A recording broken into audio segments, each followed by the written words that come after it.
नमस्कार दोस्तों, आपका स्वागत है एक बार फिर से आपके और हमारे YouTube channel today world history पर। दोस्तों, हमारी एक जीके की क्लास चल रही है जिसमें हमने 25 क्वेश्चन देखे थे भारतीय भूगोल और राष्ट्रीय अंतर्राष्ट्रीय स्तर से संबंधित क्वेश्चन को। भूपृष्ठ से परावर्तित अवरक्त विकिरण के अवशोषण द्वारा भू वायुमंडल के तापन में वृद्धि की प्रक्रिया को क्या कहा जाता है। यहाँ पर आपके ऑप्शन है सुनामी, सौर तापन, ग्रीन हाउस प्रभाव और चौथा ऑप्शन है भूकंपीय प्रभाव। तो दोस्तों, यहाँ पर जो ऑप्शन आपका सही हो जाएगा वो आपका सी सही हो जाएगा। ग्रीन हाउस प्रभाव उसको बोलते हैं।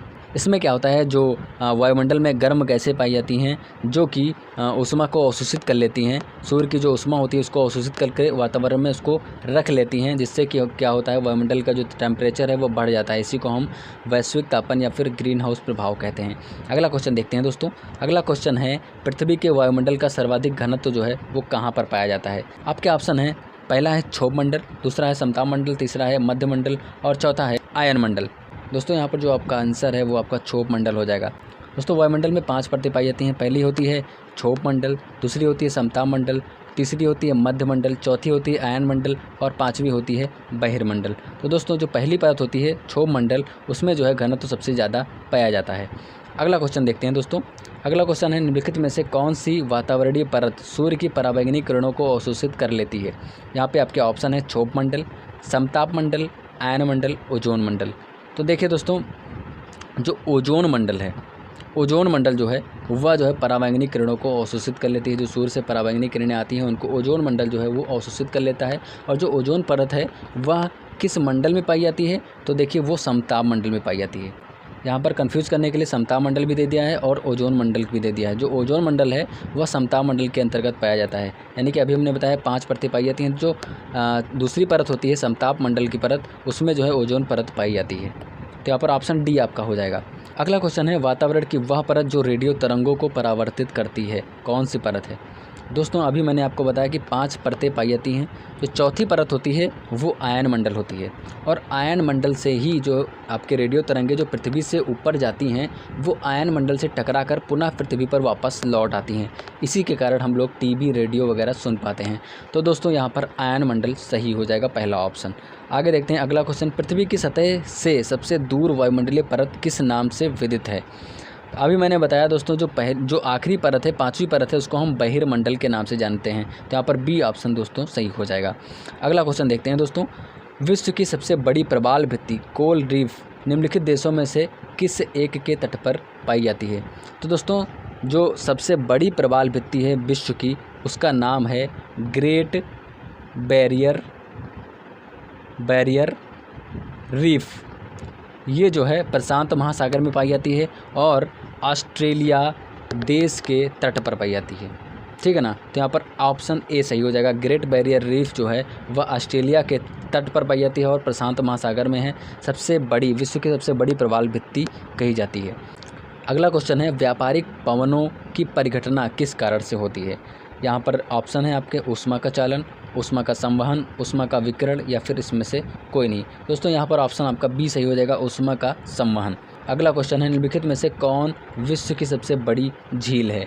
तो विश्व की सबसे बड़ी झील की बात करेंगे तो आपका हो जाएगा कैस्पियन सागर।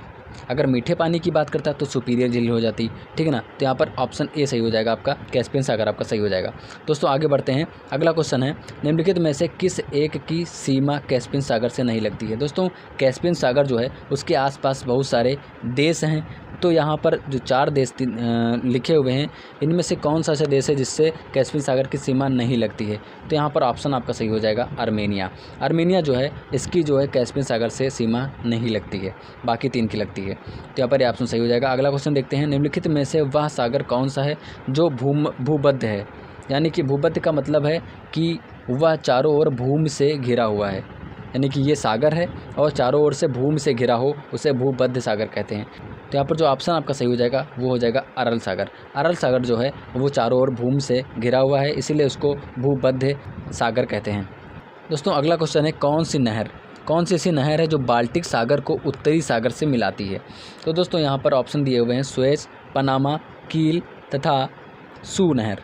तो यहाँ पर आपका ऑप्शन हो जाएगा सी।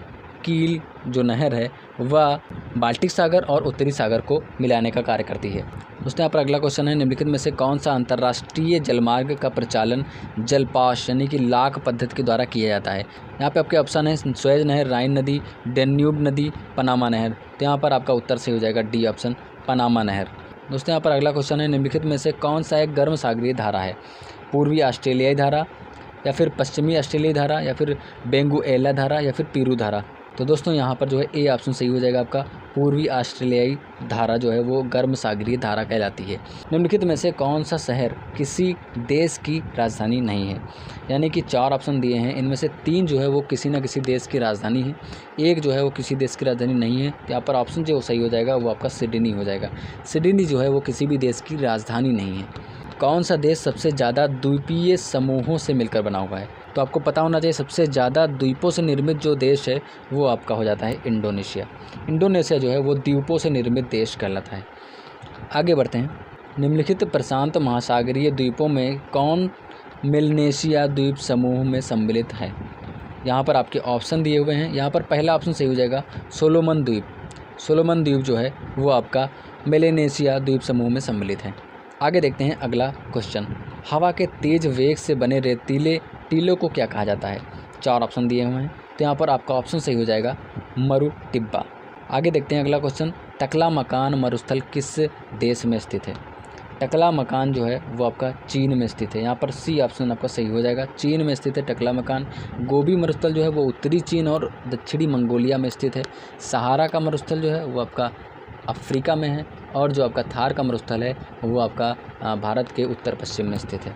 आगे देखते हैं अगला क्वेश्चन, पृथ्वी के पृष्ठ का कितना भाग रेगिस्तान है। तो यहाँ पर आपके ऑप्शन है 10वां भाग, या फिर 5वां, या फिर 1/3, या फिर 6वां। तो यहाँ पर आपका ऑप्शन हो जाएगा 5वां, यानी कि जो पृथ्वी का कुल भाग है उसका 5% भाग जो है मरुस्थलीय है, यानी इनकी रेगिस्तानी है।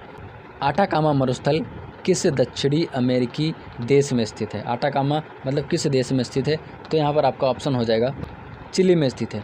आटाकामा जो मरुस्थल है वो दक्षिण अमेरिका के चिली देश में उपस्थित है। अगला क्वेश्चन है दोस्तों यहाँ पर, निम्नलिखित में से किस अफ्रीकी देश की सीमा भूमध्य सागर से नहीं मिलती है। दोस्तों जो अफ्रीका महाद्वीप है उसके उत्तर में भूमध्य सागर स्थित है।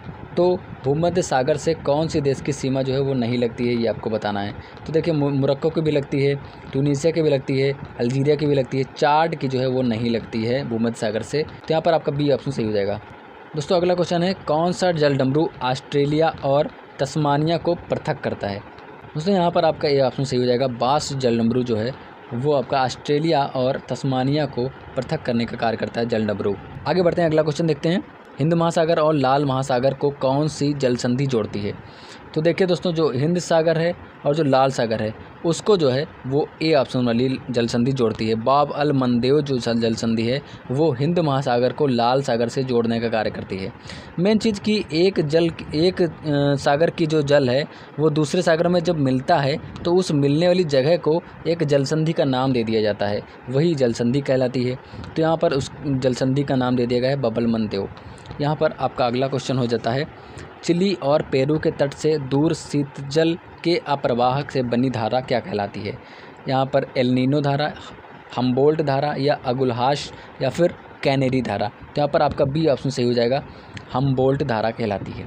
अगला क्वेश्चन है, निम्नलिखित में से कौन महासागरीय धारा अटलांटिक महासागर में नहीं पाई जाती है। गल्फ स्ट्रीम, ब्राज़ील धारा, पेरू धारा, या कैनेरी धारा। तो यहाँ पर सी ऑप्शन सही हो जाएगा, जो पेरू धारा है वो अटलांटिक महासागर में नहीं पाई जाती है। दोस्तों ये थे आज के 50 क्वेश्चन, हो गए कंप्लीट। पिछली वीडियो में हमने 25 क्वेश्चन देखे थे, आज की वीडियो में हमने 25 क्वेश्चन देखे, कुल मिलाकर 50 क्वेश्चन हो गए हैं। आगे आने वाली वीडियो जो है वो भारतीय संविधान के ऊपर है, वहाँ से हम प्रैक्टिस क्वेश्चन लेंगे जो कि इम्पॉर्टेंट हैं, भारतीय संविधान से लिए गए होंगे। उस वीडियो को भी आप जरूर देखिएगा। वीडियो कैसी लगी जरूर बताइएगा कमेंट के माध्यम से। हमारे चैनल को सब्सक्राइब नहीं किया तो सब्सक्राइब कर लीजिए today word study YouTube channel को। मिलते हैं एक नई वीडियो में, तब तक के लिए नमस्कार।